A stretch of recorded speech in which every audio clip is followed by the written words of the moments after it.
Hello, everybody, and welcome to another edition of Magic MOCS, proudly sponsored by our Patreon supporters and CoolStuffInc.com, where you can find cool stuff in stock every day, and our co-sponsor CardHoarder.com, offering the best inventory prices and delivery of cards for Magic Online. I'm Evan Irwin, and we get started each week by saying hello to my two co-hosts, Aaron Campbell. Hello, everybody. Ruben Bressler. Oh, hello there.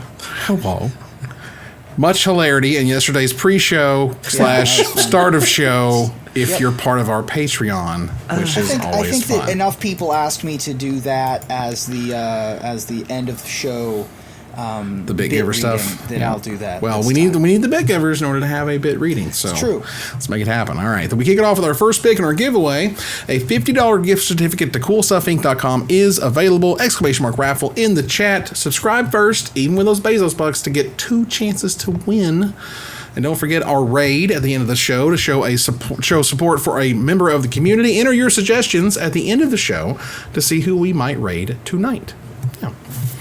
Which is always fun. And our first pick, because it's clearly the biggest thing that happened in the past week, is that Michael Jacob, the man, the legend himself, won $50,000 in the 2019 Magic Online Championship Series. Yeah, the Darkest Mage taking down the MOCS with essentially like a mono green stompy deck.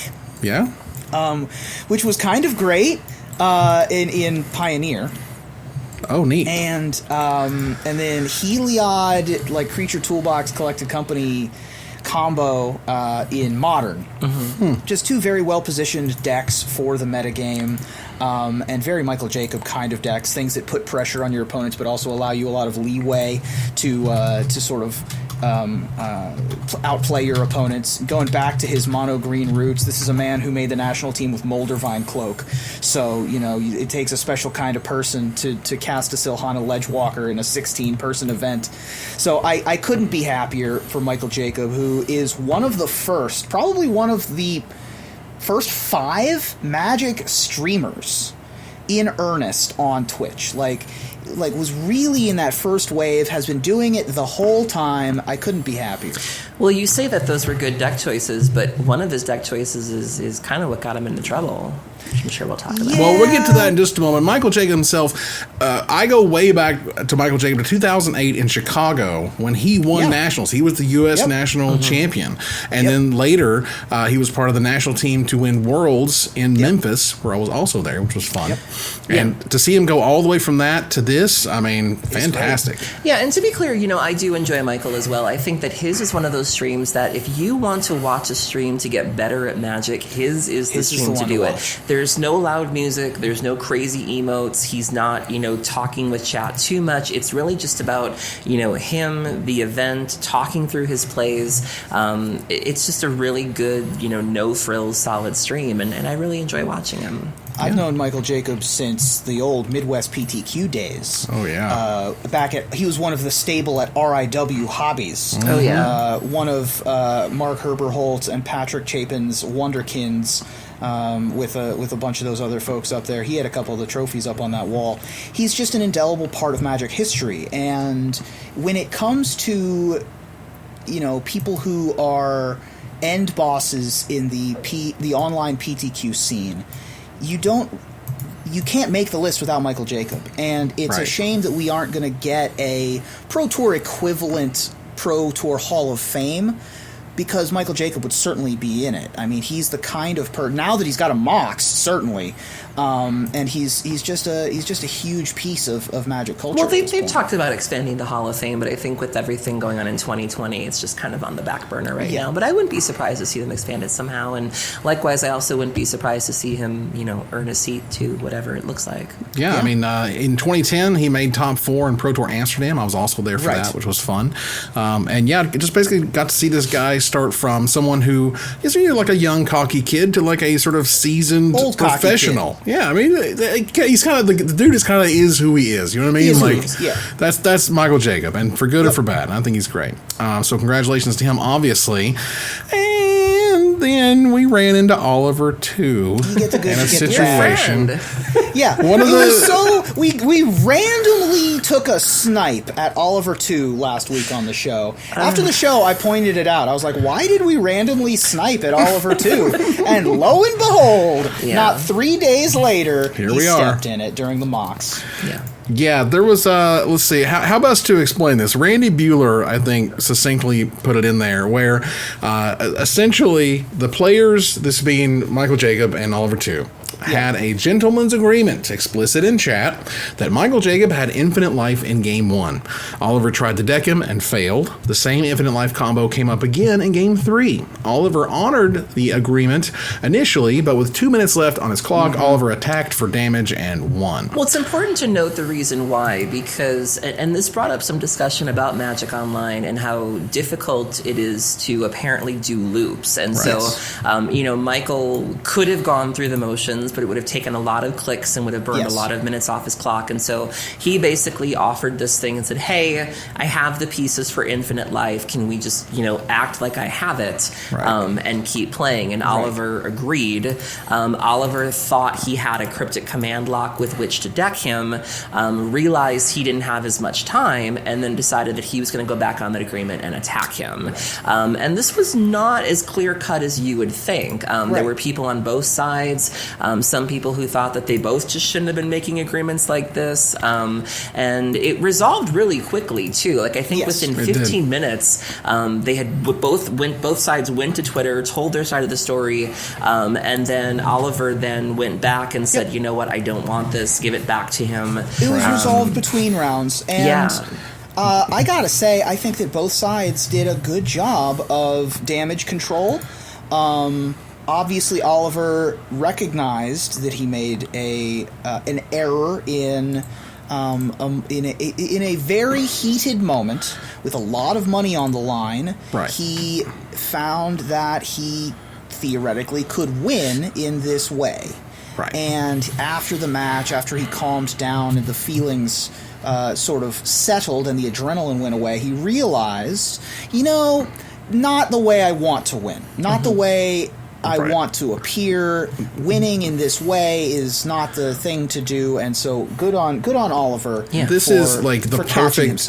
This is the perfect kind of ethical example that you would have. Like, this is like textbook. This is literally, you saw an opportunity and you said you weren't going to, but it was within the rules you could, and you took it. And because you took it, everyone came after you, and they went back and they said, "We're sorry. I'm sorry, I screwed up." He gave the win back to Michael Jacob, and could there have been a better resolution here? Like, both people seem to learn things and high five. I have to say, it was great entertainment as well. Like, I mean, to be honest, how many people knew about this event before that last weekend? I mean, I didn't know much about it, but when I saw this building, it made me want to watch this. Regardless of who you were rooting for, you either wanted to see the person you were rooting for do well, or you wanted to see the person that you identified as the villain crash and burn. And so I think that there were people who would have never watched this event had that not happen. And they were really great games. I did stick around for most of the finals matches.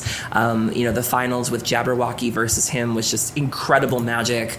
A lot of really great tense moments that even the commentators were like, we didn't script this, just so these draws are what they were. And so just a really knockout event, and very entertaining, and congratulations to Michael again. They had said, someone that mentioned on Twitter here, I just want to say that Oliver and MJ both handled the situation well after the fact. In my opinion, of each of them has risen, not fallen, from this incident. And I agree. This is, despite Oliver and I getting into it every once in a while, it's fun. Look, the kid's learning, man. That's all I want him to do. I want the kids to learn. He's also a young man. Young man learning in the world. So exactly. And to do so in front of a massive audience with social media and judgment on all sides, the result ended up in the correct column, and it ended up fine. So, it was the big news story of the event. I think the question... Until Michael won. The question is that you can only sell your reputation one time. And is your reputation worth $50,000, or would you like to have, relationships with these other personalities that you've known for years? continuing in your life. Like, that's important, Yeah, it was great to see. I was watching when Michael won, and there was talk about him using the money for a house, which was really great. And he immediately started streaming on his own channel, and carried the party tons over of to raids. that. And tons of subs. I think he like doubled his sub count and stuff. Subs. Good, get him exactly. Yeah, that was awesome. Yeah, and as it turns out, this may be probably the last Magic Online Championship event that we ever see ever again. Mm-hmm. And so if it is to go away, which it is going to go away, this was a excellent ultimate show. Yeah. The coverage was great. The Holy cow, there's a bunch storylines of gift were subs great. going out. Thank you so much, Rabies. I see that over a half dozen subs. Thank you. Thanks much appreciated. And so if this is to be the swan song for the MOCS, what a way to go out. Mm-hmm. Yeah, absolutely. So that kind of pivots into Gather the Townsfolk. We'll bounce around a little bit here and talk about the MOCS being replaced with a different MOCS thing. Sure. Michael J. will be the final player to wear the MOCS crown as they replace the series with the Magic Online Championship or Champions Showcase. Now, it's important to note the Showcase already exists on Magic Online. The Showcase series has been around for about a year now, and so it's been here, and it's just going to be the new default, I guess. And so...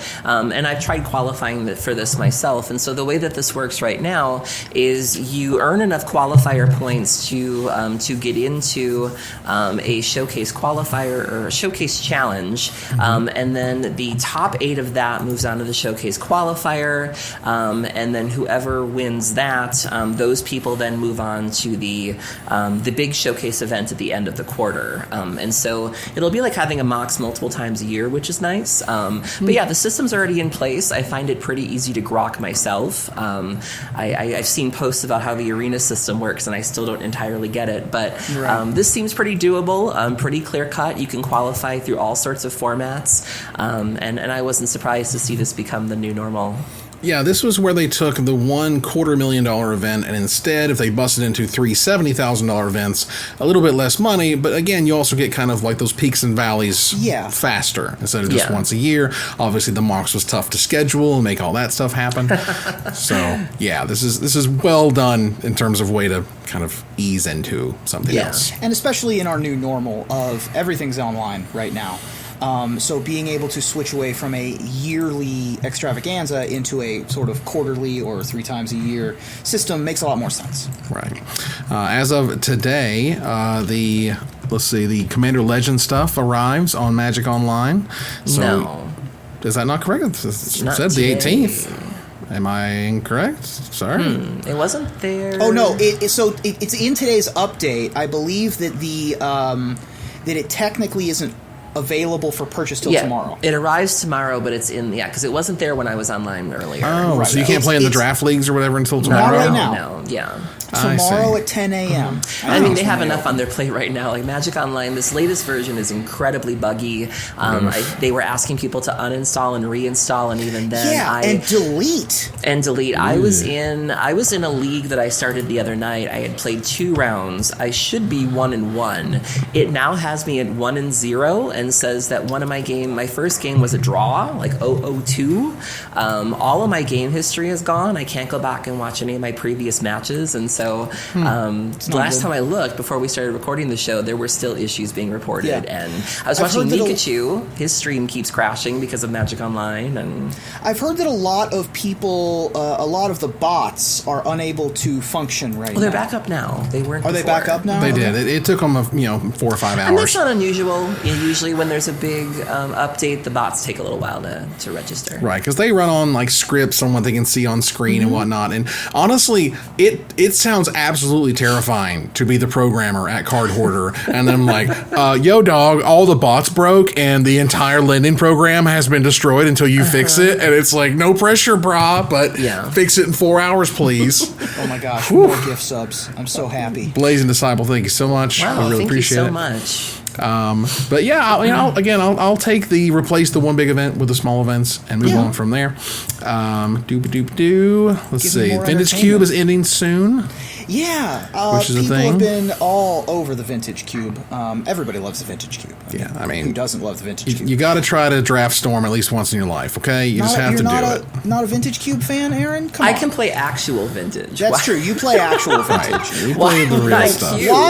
Why would I play Black Lotus in a draft deck when I could play it in a regular deck? Exactly. Yep, and the Vintage Cube I think runs out tomorrow. I had to laugh when the Vintage Cube is in. Sorry, apologies. That's in okay. the lead up to a new set coming out. So when Commander Legends drafts start, Cube ends. I had to laugh when the Jeweled Lotus camp first was revealed, and my boyfriend was like, this is my chance to find out what it's like to crack a Black Lotus. And I was like, do you want to know? Like, I can get you one. But to crack one open in like he's never The Jeweled Lotus foil borderless is like $500. Wow, and people are paying that, and they're currently in booster packs. They're actual golden tickets. Speaking of booster packs, I'm going to be doing an unboxing stream on Saturday with my boyfriend. We have 2 boxes of Commander Legends, and so tune in. We might just open one. It should be a good time. That sounds like fun. Very nice, very nice. So yeah, there's a lot of Magic Online talk because there's not a lot of Arena talk because there's been Kaladesh Remastered. Yeah, how's that going? Kaladesh Remastered is so much fun in terms of what it's done to Historic is just mwah. There are so many cool decks. Like there's God Pharaoh's Gifts decks, like those things are viable again. Which is great. There's energy decks which are out there and whatnot. It's fine. Mono Red got so many tools. Mono Red got absurd. Yeah, they got the Scar Mage, the one Soul Scar Mage. They got the Bomat Courier. They got the God, the freaking Hazaret. Thank you. Okay, yeah. So there's Hazaret the Pervert. Plenty of good stuff showing up and Metalwork Colossus combo, lest we all forget that if you have a Paradox, it's a Paradox Engine, a Metalwork Colossus, a Witch's Oven, right, and a Mana Rock, you can go infinite. Wow, because you can play the Metalwork Colossus, sack it to your oven, get 2 food because it's a huge creature, get the Colossus back, and repeat the process over and over and over again. Right, because you can sacrifice 2 artifacts to return Colossus to your hand. It costs X less, where X is the total converted mana cost of non-creature artifacts you control. That's probably not good, but it's possible. I mean, it has a 53.4% win percentage. I'm looking at it right here on untapped.gg. So, it's a real thing. And Paradox Engine is a card we're okay with now. It's a card that we can play in a constructed format. It's and Inventor's Fair was a huge get for the deck because I played this deck beforehand. And it's just all these crazy cool ideas out of nowhere, and there's still Teamer Neostorm where you're running your Dualcaster Mage and whatever, it's fine. Wow. It's crazy, y'all. I assume Thanks Canister is my guess. Did you see the deck that he top-8'd with last weekend? He was playing a blue-black Narset deck in Modern. Yes, with Teferi's Puzzle Box. With Teferi's Puzzle Box. I saw that. God. That's hilarious. Earlier today, I played against Demonic Pact Yorion. That was pretty gross. I like that. Pretty gross. So, just letting you know. Blink your Demonic Pact? Mm-hmm. As a Doom Foretold fan, Aaron, I've got other do-nothing 4-mana enchantments that only trigger on your upkeep. I, too, can interest you in a do-nothing I love artifact. Doom Foretold, but now it's like a good deck in Standard, and I don't want to face the mirror. So I liked it better when no one was playing. The mirror is rough. That's why we have this Diabolic Pact for you. Okay, that's cool. Yeah. I can get down with that. Yeah. But the things that Kaladesh has added to the format, the limited format is okay. I hate Minister of Inquiries. I hate that card. Yeah. I hate that it's in the set. Really? It's just is the energy mill guy. Yeah. Oh God, I hate it, and I hate losing to 2 of them more than anything, and that makes me sad because everything else I think is pretty cool. The way that energy interacts is pretty neat. The rest of the energy stuff is, even if you go Attune with Ether into Long Tusk Cub, that's a beatable draw in most scenarios in Limited. The Minister of Inquiries is tough. Yeah, God, that card just whips me solid. Mill in certain limited environments is very tough, but you do need the Minister of Inquiries for the God Pharaoh's Gifts decks. Yes. So I remember that it's a give and take. Standard. Right. So I get it. You know what I mean? I get it. I just don't like it. It remains to be seen if Etherworks Marvel is going to be a thing. I'm not. sure the deck exists. It does. There's a teamer deck that's playing Aetherworks Marvel and Chandra. I'm sure it's the same deck. It's got like Whirler, Virtuoso, and Intuitive Ether. I'm sure. So like, it's pretty much just that deck. I feel like we have the tools to fight it, but we'll see. Yeah, I guess we shall. All right, fair enough. Let's see. Moving on here past the mock stuff into some Pauper gab this week from Gavin Verhey himself, talking about Pauper to Alex Ullman, who is another old school Pauper guy from way back in the day. And Alex said one of his favorite pieces from last night's MTG Pauper chat with Gavin Verhey, he asked him about the format's place in the larger Magic ecosystem. And Gavin said to him, Pauper's a place for people who want to play a lot of their favorite cards in Magic and accessible decks, but without the blistering fast nature of a format like Legacy. You play powerful Magic, but not broken Magic compared to things like Legacy, if that makes sense. You get to cast many favorite cards like Brainstorms, but don't have the Stoneforge Mystics. It's a great place for longtime players to hang out and also for newer players who want a taste of power in an accessible entry point to come play. And the challenge I would give to Pauper is that I think the community is largely what defines the role a format plays. This is where Pauper is, and it does serve a great niche, no doubt about it, but what could be done to make Pauper more of a Magic cornerstone? For example, if there was a big push to make Pauper the landing point for newer players who want to be competitive but don't have a wide collection, that could really take off. It's so easy to get into the format. But right now, it straddles the line between, quote, where old players fall in organically and, quote, some new players come in this way. And I don't think it has a great definition from even the Pauper community. That's fair.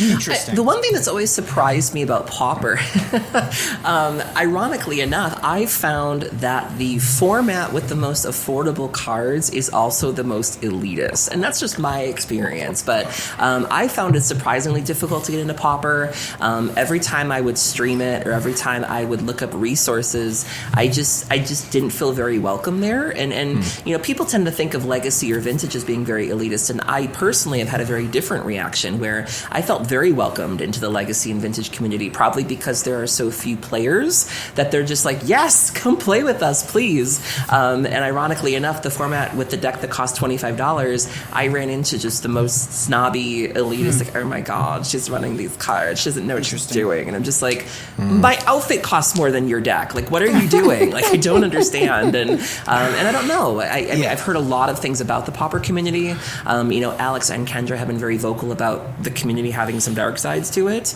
And I don't know. It's a weird community. And it's also like, it's just, I think the thing that is unsaid on Wizards' side is that it's just not in their best business interest to try and make the commons only thing the on-ramp. Honestly, the on-ramp should be give them a few rares to see, like, you know, what the good stuff looks like and give them a taste, and then set them off to buy packs and boosters and whatever, and not focus on just commons only. And we talked about this back in the day with the Grand Prix and stuff. It's like a Magic Fest Pauper event.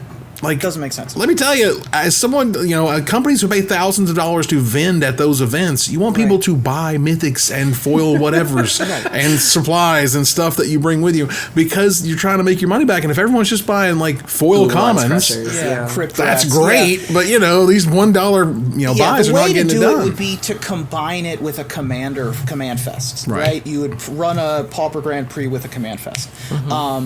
But it still doesn't make a ton of sense. And the not having a target demographic is an interesting point. To me, one of the main attractions to Pauper is that it's a place that I can play cards that I played when I started playing, and can still afford those cards. You know what I mean? Like, Spore Frog might be $3, but I can at least afford $3. You know what I mean? So as opposed to trying to go out and get Force of Wills right now. Even though that's been reprinted a bunch. So that's one thing. The other side is, I want to, you know, sort of test myself. I came into Magic because I got a soccer injury. And I was like, I need my gladiatorial combat somehow. Let me exercise my competitive nature Need as a to high win. schooler somehow. And that's why I started getting into competitive Magic. And there are lots of kids like me, who are like 14, 15, 16. They want that outlet. They want that competitive outlet, but they're also on $20 a month allowance or whatever. Yeah. And so Pauper is an avenue for that as well. Finding that crossover is difficult, and it is something that they should look into. Yeah, and to be clear, I do think Pauper as a format is necessary because, whether or not we like to admit it, budget is certainly a thing when it comes to Magic the Gathering. Money is certainly a barrier to entry, and accessibility is a barrier to entry. And, we're very lucky that we have access to a lot of cards, and we don't personally experience that. And so I do think there needs to be a format out there for those people that, may not be able to afford all of these bomb cards and still want to be competitive and still want to play in a diverse metagame. And so I do think Pauper, should exist in some form. I just think that, like Commander, it's in a bit of an interesting place in terms of just trying to figure out its identity, in terms of what the community is like, what they want to be like, and ultimately what the format's like. Right. I think there's two more sort of forces here. One is Magic Arena does nothing but siphon players away from the client. So people who would spend time playing Pauper in this client may be playing in the other client. Sort of. And the other half is that organized play is in such shambles right now. Like, stores are just begging you to be involved in any way. At this point, if you play in the F&Ms for Cool Stuff game stores, you get a promo pack just for playing. If you'll just sign up for F&M. Pauper makes all the sense in the world for F&Ms. Sure. For set release tournaments, anything to get butts in the seats, because you're making money from sleeves. You're making money from selling the zebra cakes and the ho-hos. These days. But not these days. I'm saying anyway. But it makes perfect sense to have $10 budget night and crazy weird format night and Pauper leagues and stuff like that in the store. It doesn't make sense from a Magic Fest perspective. I mean, I hope a year from now, we all get vaccinated up and we're all having a great time at whatever Magic Fest in whatever city we're at. But man, I still think it's June. I think June is the Are we going to have Gen Con next year is my big cue right now. Gen Con's in August? August, the beginning of August. It's a tight squeeze. Do you want a pie bet on it? No, because it's our public health, Ruben. We don't bet on the public health. What? Yeah, we do. No, we don't, Ruben. That's not what we do here. You don't. Clearly. All right, fine. We found a line, and it's betting on public health. All right, great. I will pie. It's a pie, Evan. It's a pie. It's Calm the public down. health. Jesus. Calm down. Do you have no decency? All right. So, Spelltable made an announcement recently that they are going to require a Wizards account to use the software, and who could have predicted that this would happen? Oh my! Who knew? It's like Wizards bought the software, so you have to have an account to play it. And right before the next Commander Fest, which is good timing. So I'm going to have to dig. I know I have an account. I'll just have to remember what my details are. I don't have a DCI number anymore, so I don't know what the. I mean, I have a DCI number. It just doesn't do anything anymore. Right. I have my number. It just they deleted it. They deleted 25 years. The Duelist Convocation International number doesn't work anymore. So. Is the Duelist Convocation International even existing at this point? No, of course not. I was going to say, I don't think it existed for like 15 years. It did. It existed in some fashion under a name or something. It was Convocation. Yeah, good luck with that. I'm Googling right now. Oh my God. The Spelltable team are letting you know you need a Wizards account. That's going to be a thing. And I would expect no less. Wizards would want to know, who's using it and when and whatnot. And if you want to get a game in with me for Command Fest, let me know, because I have to make a list. Yeah, Mason Waterhouse asks, why did they delete all the DCI stuff?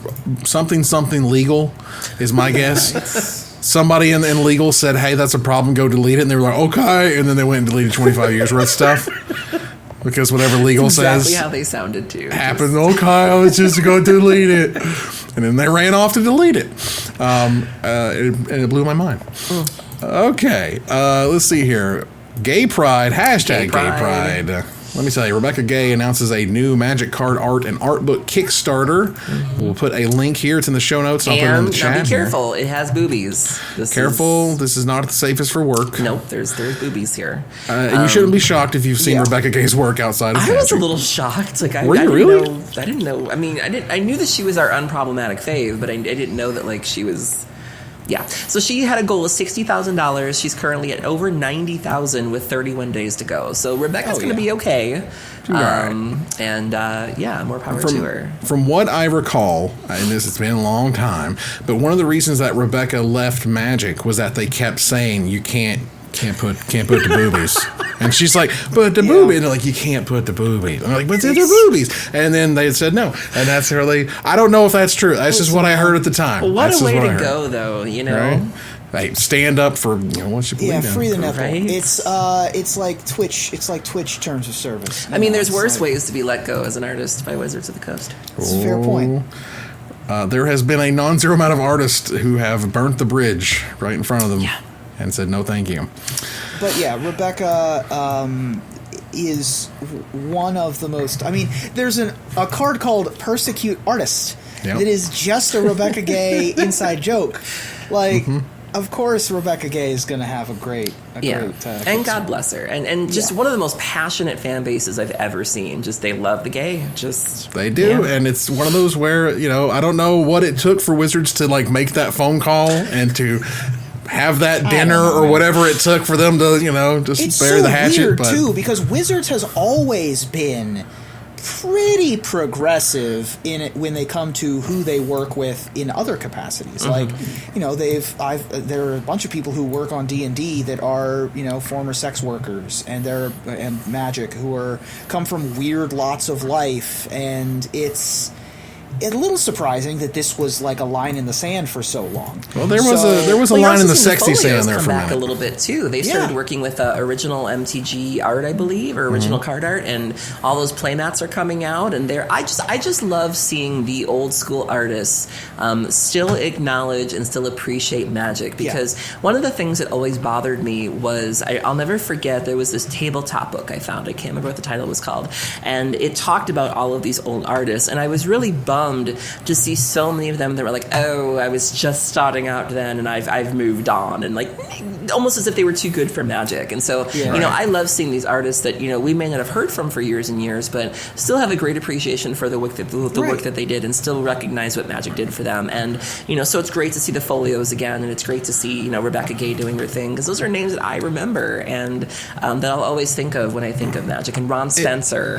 It definitely felt like there was this rubber band of there's like too many sexy, large-breasted women in Magic and Snap, and we didn't have any of that stuff. And like Rebecca just got caught in that, and then later it's like it's okay now. So good. ... I'm pro that. I think this is a little deep for this 45 minutes that we have, but there's a lot of context involved too. It's like is it tasteful, or is it just like hilarious? And nobody's asking for damsels in distress. We get that. That's when fine. You look at Rebecca Gay's art, as we said during our top 10s episode, you don't think, oh, this is objectification. Right, like you can hang Rebecca Gay's art in your apartment and no one would bat an eyelash. But if you put like a hentai, tiny-waisted, big-boobed, 15-year-old maid like the Japanese do or whatever, you can't put that in your apartment. You just can't. Like... Yep. I actually watched recently a video of the changes that were made between the U.S. and the Japanese versions of The Last of Us 2, and how someone had drawn wieners, for lack of a PG-13 title, and they had replaced them with tentacles in the Japanese release. No. Because there's just a thing about what you can show in Japan and what you can't, man. And that somewhat, has to do with Rebecca as well. We're good. All right, let's move over to Desperate Ravings. Ruben, is Magic stand-up in D&D Improv? Oh, this was a hilarious tweet. I really enjoyed this tweet quite a bit. So there's a comedian named Chloe Radcliffe who writes for Fallon Tonight, or the Fallon Tonight Show, and had a kind of hilarious observation that Magic the Gathering is stand-up and D&D is improv. Now, when I try to make sense of what she's saying when she says this, Magic is a one-on-one sport, right? Well, it's a thread. Well, there's not much of a thread, but continue. I mean, it's a little bit of a thread. And she talks about what kind of decks go into different archetypes, for example. For example, an aggro deck is offensive crowd work, like Don Rickles. A control deck is good on Twitter but bombs at shows, which is hilarious. Mono Red, of course, is a roast comic. So, yeah. I see what you did there. Burn, roast. Yep. Okay. So this was pretty funny, and I was trying to see how this was the same. Of course, D&D is improv. Of course it is. It's group storytelling. Right. Magic the Gathering being stand-up is interesting because it's sort of like when I did stand-up, it's not like you're adversarial with the audience, but there is a little bit of that gladiatorial element where it's like you're in the pit.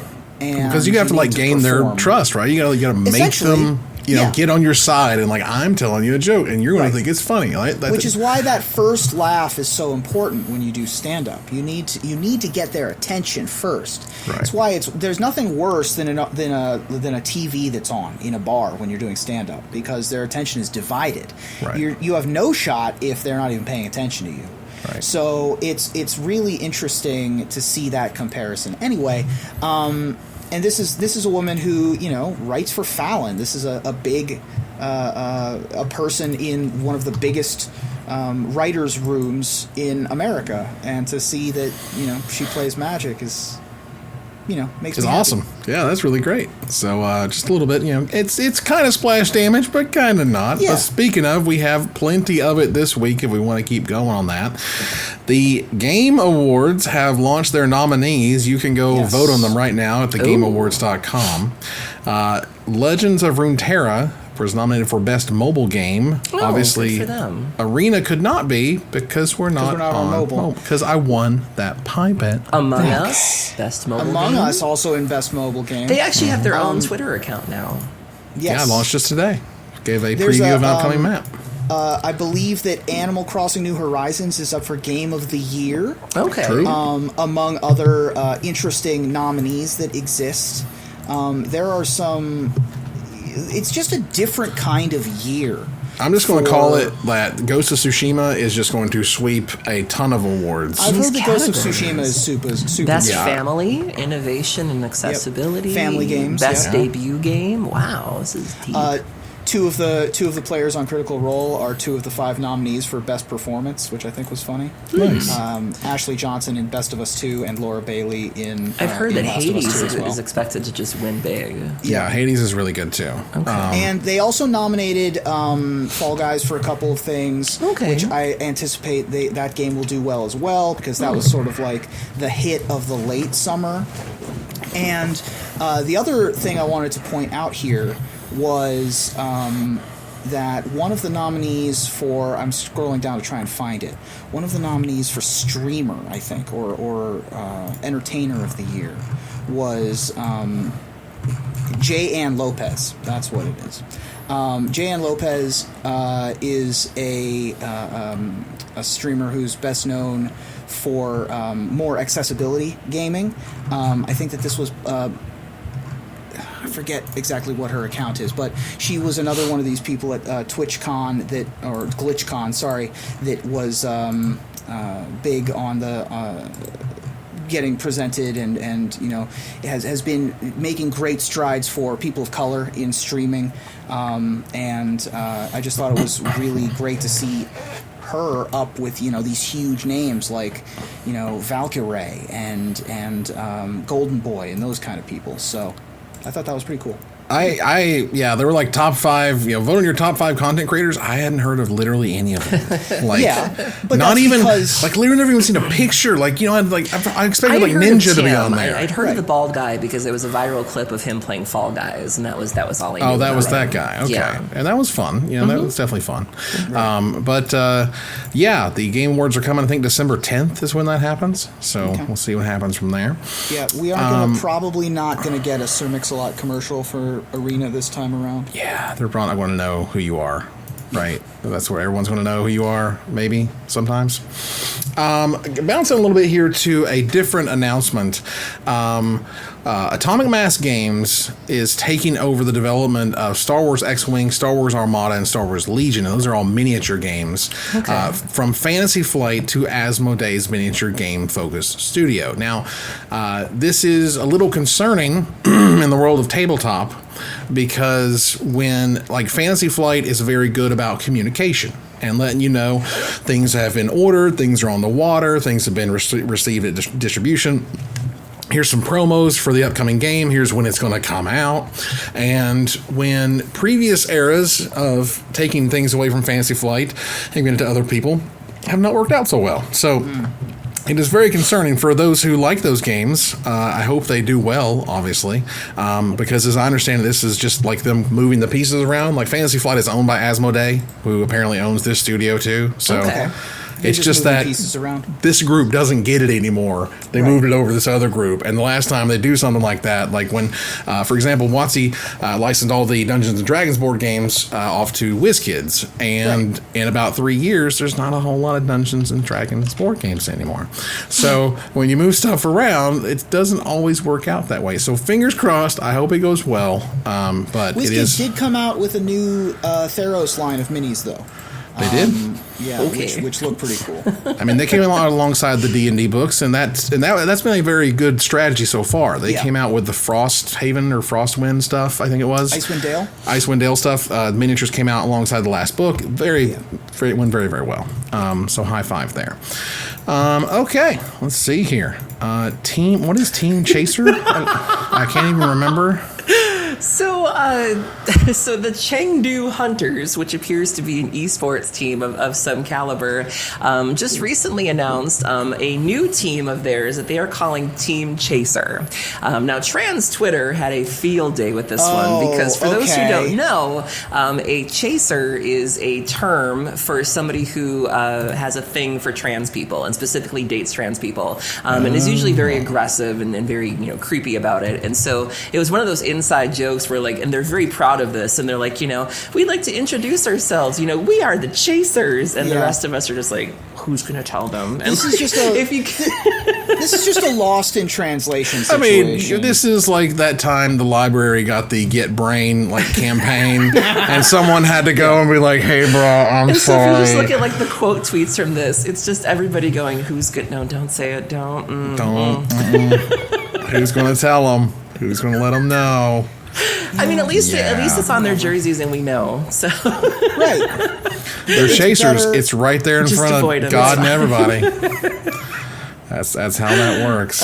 Good stuff. All right. So, without any further ado, I think we're going to do the giveaway as soon as possible. We got 4 minutes. So, any questions for us in the chat? Yeah, we can do a little AMA. Yeah, a cute little AMA. There is some new Twitch features coming. Apparently, we can do some sort of scheduling and/or schedule reminders, which would be pretty cool. Okay, cool. Because we're here every Wednesday at 11 o'clock. That's what we've been doing for 5 years now. And somehow, every week, it's like, oh, right, I forgot. It was Magic Mike's Day. It's Magic Mike's time. Yeah. That's weird. Who knew? Yeah, we're all still here. It's the only way that I know what day of the week it is anymore. They've paid us to keep showing up, so we did. That's how it works. Twitch giving $1 million for disabled gamers. Oh, yeah, that was amazing. Yeah, there was a really heartwarming clip that went on. The young man behind Able Gamers was doing Steven Spawn. Yeah, and he was on a call with some other streamers, and they announced that his goal was to raise, I think, $1 million, and then Twitch was like, here's $1 million. Here's $1 million. Yeah, he raised like $200K or something at the time, and they also gave a bunch of money to Bloody. Bloody was doing a stream for the Trans Lifeline, and they kicked in, I think, $10,000 and matched it. So Twitch is giving a lot of money away. A lot of money. One that happened, I believe, today was a streamer that I've done that I've played D&D with before and other role playing games with, Nega Oryx. Who was famous for a reaction to a bunny getting shot with a bow and arrow recently, like a year ago. Anyway, she raised about $18,000 for a charity, and then Twitch came in and matched the $18,000. They're just all over the place.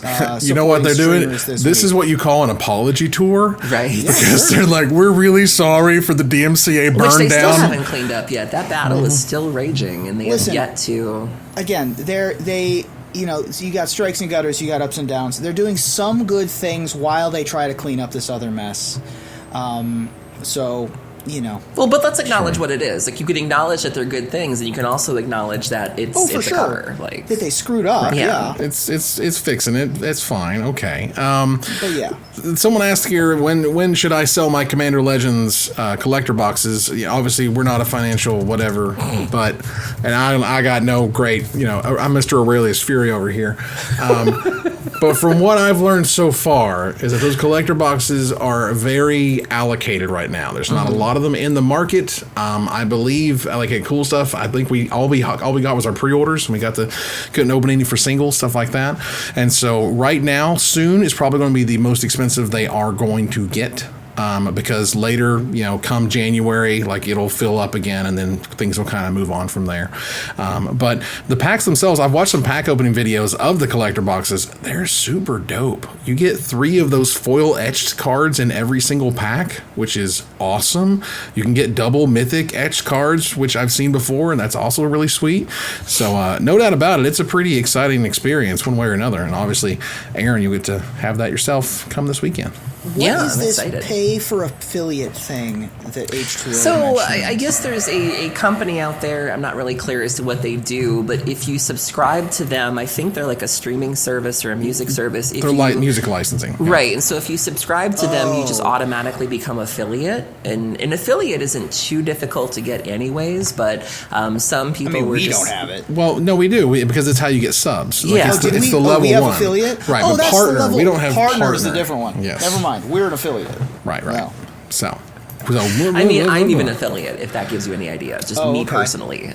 Sure. So it's not too difficult to get, but there was some discussion about the fact that you can just now buy it. What is that? As we turn the corner to the finisher. Now, Among Us, the viral online multiplayer social deduction sensation, is the breakout star game of the year. And now it's been nominated for Best Mobile Game by the Game Awards. And the most exciting news is that the developer Inner Sloth is prepping a brand new map for all its crewmates. Fans are chomping at the bit for more content, so tell me, what would you add to Among Us, Ruben? Well, I want a level creation tool. Finally, a way to create my own maps, emergencies, vents, security features, and most of all, my own common tasks, which lets me make sure that everyone in my general area has to wear a mask, or else they get kicked out of the spaceship. That's right. It's a mandate. Aaron? Well, what I want the most is proximity chat, a program that lets you talk as your character walks near other players and quieter as you leave. It would be especially useful on this podcast because sometimes I just want to walk away from you two. Listen, it's unbelievable. I see how it is. It's whatever. Well, I think the thing I want most is the opportunity to max out at 12 players instead of the current 10. That would unlock the third imposter, would lead to more interesting and deep gameplay with triple kills and fun social dynamics, and of course, everyone knows I'm always in favor of the more the merrier. Hashtag 9 crewmates. I was going to say, I'm pretty sure you can just staff your own Among Us game. Come on, y'all. Right. Yep. Getting close to my own draft pod, not gonna lie. With all Irwins all the time. Oh my god, that would be a great reality show. I'm serious, because a lot of these YouTubers are people with big families, and so you get the Irwin family, and you just draft sets. That's just your YouTube series, That's just how we drew it up. I'm telling you. All right, and that ends another live episode of Magic Mics. Thanks for joining us here to discuss all things Magic. Thank you, Aaron. Thank you for having me. Thank you, Ruben. Thank you for having me on this episode of Magic Mics. As we move to our final slide, I want to thank our sponsor, CoolStuffInc.com, our co-sponsor, CardHoarder.com, my co-hosts, Aaron Camel and Ruben Bressler. You guys for watching or listening. I hope you support us at Patreon.com/MagicMics. Please follow, like, tweet, favorite, share, subscribe to everything social that tells people we exist. Catch us online on our Discord, twitch.tv at Magic Mics, on Twitter at Magic Mics Cast, our Magic Mics subreddit, and like the Magic Mics page on Facebook. Or join us here next week, same time, same place, for another episode of Magic Mics. Good night, everybody.